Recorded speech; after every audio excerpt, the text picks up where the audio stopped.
Olá, boa noite. Novas imagens mostram momentos antes da morte do músico Guilherme Rocha. Por 2 vezes, ele desceu na portaria do prédio e pediu para que abaixassem o som. O policial militar Lucas Torresani, que atirou e matou o músico, se tornou réu na ação. E o amigo dele também foi indiciado por homicídio. A investigação mostrou que Guilherme pediu silêncio 2 vezes durante a madrugada. A primeira por volta das 2h22, a segunda às 2h37, na terceira vez, às 3h02, ele foi assassinado.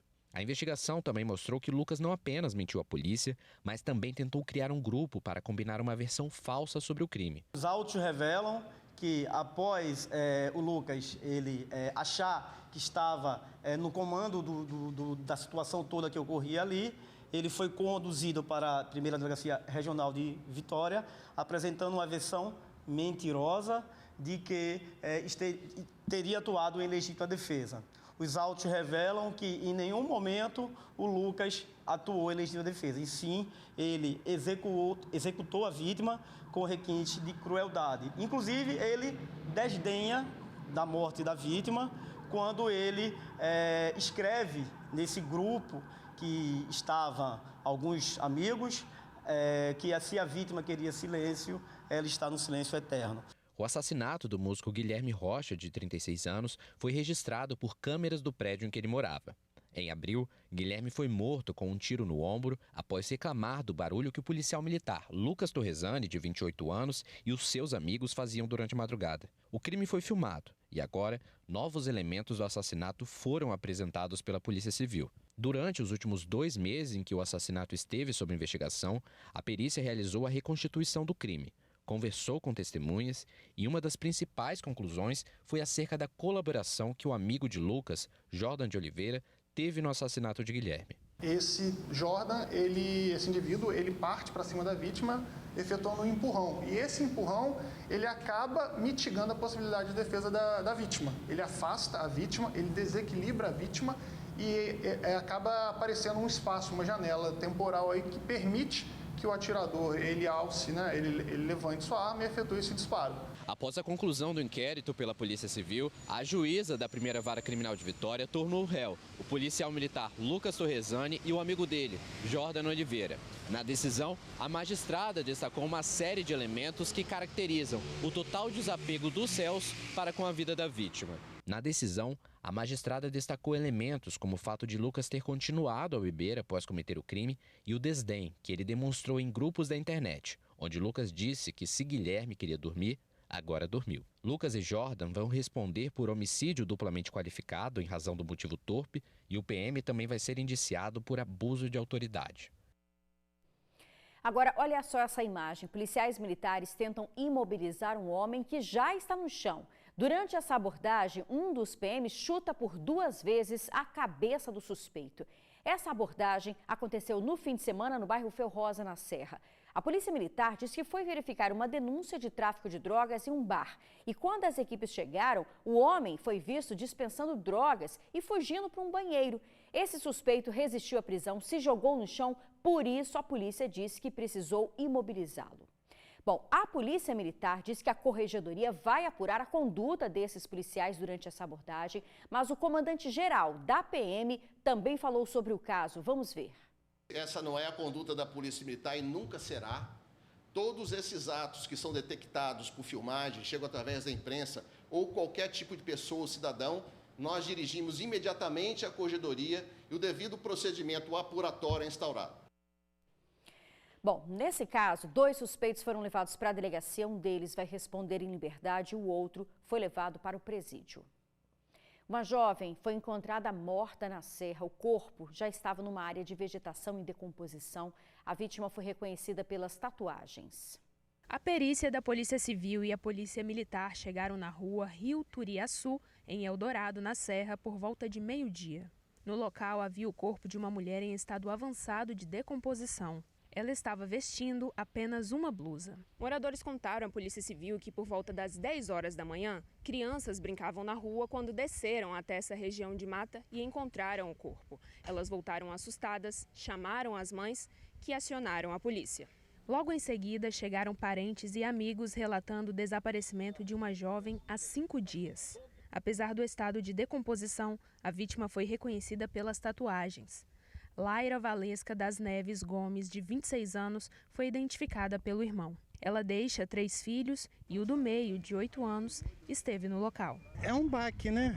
É um baque porque ela é gente boa. Ficava 3, 4 dias fora, entendeu? E voltava. A jovem morava em Novo Porto Canoa com a mãe e 2 filhos. De acordo com parentes e amigos, ela fazia uso de drogas desde os 14 anos. Eles relataram que ela não estava sendo ameaçada e nem sofria perseguição. A jovem se encontrava com frequência naquele local com o ex-companheiro, pai da filha caçula da vítima. Eles também estariam na disputa pela guarda da menina de 3 anos. Que tristeza, hein? Olha, gente, denúncias podem ser feitas ao 181. E uma criança de 3 anos por pouco não viu a mãe sendo assassinada na Serra. A mulher, o irmão dela e um vizinho foram esfaqueados pelo pai da criança. Foi nesta área turística, em São Francisco, na Serra, que a tentativa de feminicídio aconteceu. Aqui, uma técnica de enfermagem de 24 anos marcou encontro para que o ex-marido devolvesse a filha, que passou o final de semana com ele. Mas a ideia de um local público para evitar problemas não adiantou. Assim que desceu do carro, o homem continuou a discussão que tinha sido iniciada no telefone. Continuou agredindo verbalmente a mulher, ou melhor, a ex-mulher. Mostrou, inclusive, que estava armado, viu? Tinha uma arma na cintura. Não satisfeito com esse tipo de intimidação, ele voltou para o carro e pegou uma faca que estava lá. Deixou a porta aberta, exatamente onde estava a filha de 3 anos, que assistiu a tudo. Assistiu a mãe ser esfaqueada 8 vezes. E olha, pessoas que tentaram interferir também acabaram feridas. Quando ele começou a me esfaquear, meu irmão entrou no meio e já começou a me defender. O irmão dela foi atingido no braço e por pouco não foi atropelado pelo agressor. Pegou meu irmão assim de quina, meu irmão caiu. Eu achei que fosse morrer. Nossa, foi uma cena de horror. O terceiro agredido pelo ex-marido da técnica de enfermagem foi esse jovem. Morador local, ele não se intimidou e se juntou ao irmão da vítima para defendê-la. Aí eu fui lá ajudar. Aí acabei levando a facada no rosto. O homem fugiu do local levando a filha do casal de 3 anos. A menina foi deixada depois na casa dos pais do agressor e está bem. Eu espero que ele seja pego, seja preso ou se ele se entregue. Até o momento, o suspeito não foi preso. Saiu da UTI a influencer que teve quase 30% do corpo queimado no interior do Espírito Santo. Larissa Piona Pagung, de 27 anos, está internada desde o último dia 11 de junho. Ela estava em uma festa em Marilândia, no noroeste do estado, quando houve uma explosão. O fogo de uma churrasqueira atingiu o rosto, o cabelo e o braço da jovem. Ela sofreu queimaduras graves e está internada no Hospital Jaime Santos Neves, na Serra.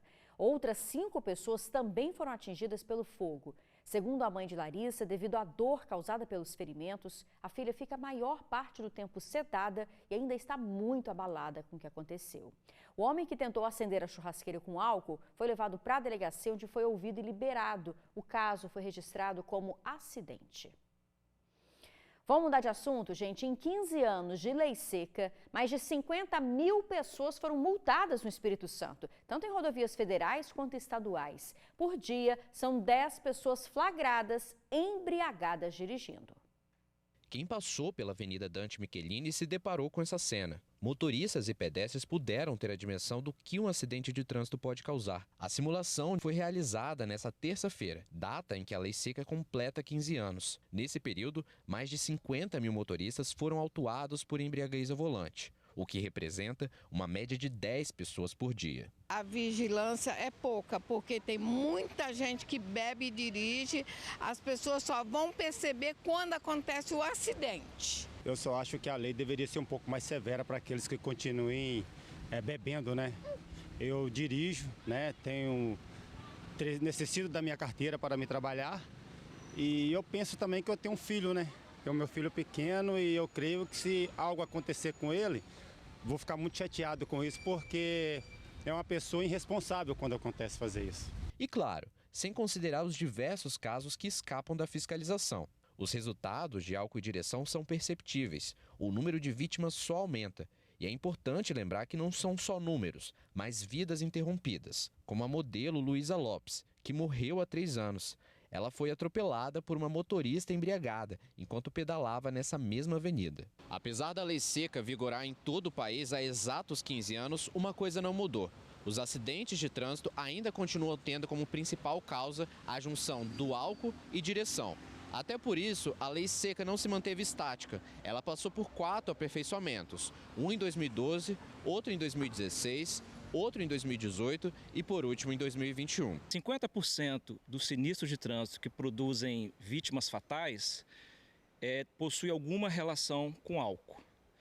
A pessoa que dirige sob efeito de álcool, ela está 5 vezes mais propensa a se envolver em um sinistro de trânsito. Então, a lei ela foi uma excelente ideia e aplicação para o Brasil, o mesmo ocorreu em outros países, porque passou a ser um inibidor do consumo de bebida alcoólica e, ao mesmo tempo, dirigir um veículo automotor. Outro problema envolvendo a fiscalização são os motoristas que se recusam a fazer o teste do bafômetro. E quem acha que a recusa do teste afasta a responsabilidade está muito enganado. Consta no Código de Trânsito Brasileiro a recusa, o artigo 165A, ou seja, ela não deseja ser submetida ao teste do etilômetro.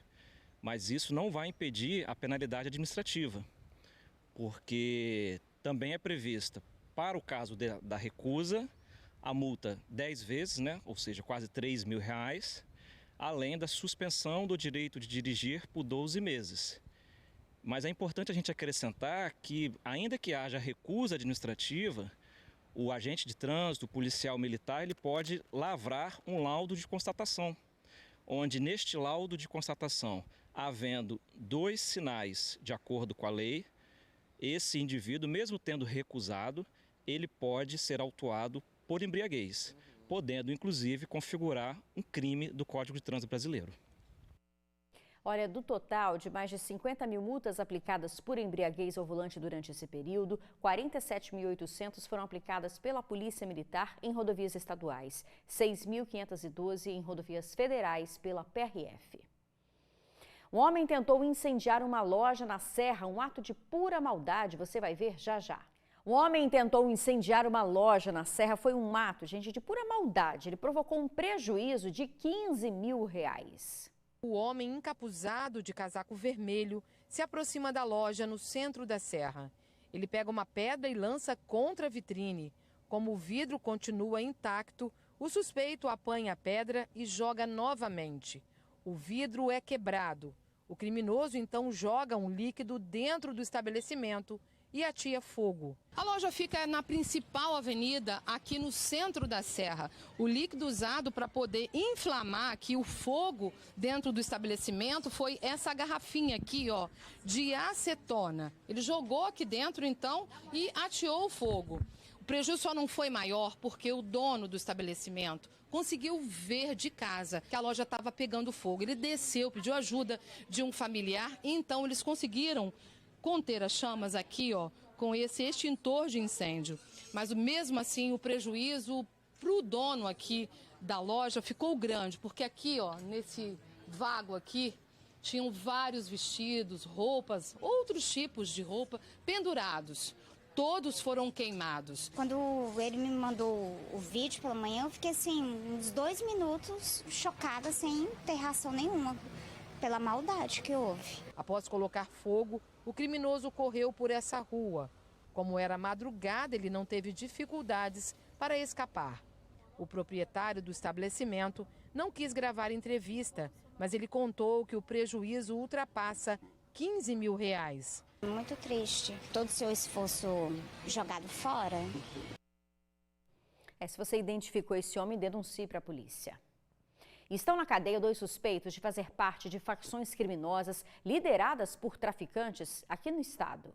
Um deles é Robert Dias Lino, de 32 anos, chefe do tráfico do Forte São João, em Vitória. Ele é um dos 10 criminosos mais procurados do estado. O 6º mais procurado do estado do Espírito Santo. Ele atuava na região de Jardim Carapina, no município de Serra, mas ele foi expulso pelos traficantes da região e ele foi buscar abrigo aqui na região do Forte São João, que foi dado a ele a gerência daquela localidade. Outros 2 homens também foram detidos. Matheus Camilo Gomes Costa, de 22 anos, e Henderson Almeida de Souza, de 18. A polícia montou um cerco no momento em que os suspeitos organizavam uma festa na região. Chamado Mandela dos Bacanas, né? Eles estavam montando lá as tendas. Nesse momento, a nossa força tática fez um cerco em toda a região, já sabendo que eles estavam armados. Foram preparados para o confronto, mas eles não reagiram, não resistiram, foram presos e conduzidos. Na manhã desta segunda-feira, foi preso no Beco 6, no bairro da Penha, em Vitória, Alessandro Loureiro de Oliveira, conhecido como Tio. Ele é uma das lideranças do 1º Comando de Vitória e responsável pelo comando dos bairros Soteco, Divino Espírito Santo e Itapuã, em Vila Velha. Ele foi preso no bairro da Penha porque ele pertence ao 1º Comando de Vitória e estava homiziado aqui nessa região, no Beco 6.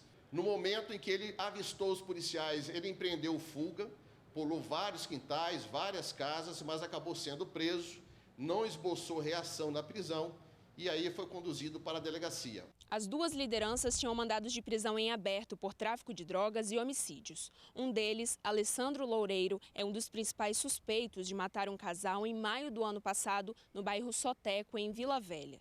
Em comum, os 2 estavam foragidos há mais de um ano, após uma saidinha de Dia das Mães. Tem que haver uma reformulação imediata dessa legislação para que esses indivíduos já conhecidos, né, da Polícia Militar, do sistema prisional, eles tenham um tratamento diferenciado na avaliação da possibilidade ou não de receber esse benefício. A seguir, motoboy que teve o pescoço cortado por uma linha de pipa já está em casa. A gente volta bem rapidinho. O motoboy que teve o pescoço cortado por uma linha de pipa com cerol vai deixar a profissão. Ele se recupera em casa após ficar 8 dias na UTI. O corte foi de 10 centímetros, praticamente de fora a fora no pescoço. Eu não esperava que ia ser esse corte todo, entendeu?